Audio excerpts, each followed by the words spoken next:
जी का खालसा वाहिगुरु जी की फतेह। अच्छा आओ जी आओ। हाँ जी पूछो। अरे प्रभनूर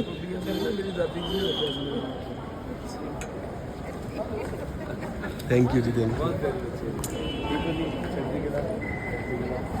फोन कर रहे थे शायद नंबर मिले नहीं आप भी बता रहे थे। हाँ जी मेरा फोन एक्चुअली ऑफ हो गया है। ओके जस्ट उन्हें देखे तो बैटरी डाउन हो गई। ठीक है ठीक है भाई साहब। कॉल कर रहे हो। अजय खालसा फतेह जी अजय खालसा फतेह जी अजय खालसा फतेह जी। वाह जी वाह खालसा वाहिगुरू।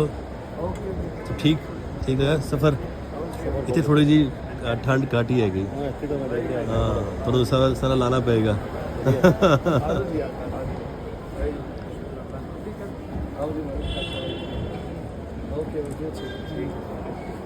नरेंद्र हाँ जी हाँ जी हाँ जी महाराज जी आ जाओ।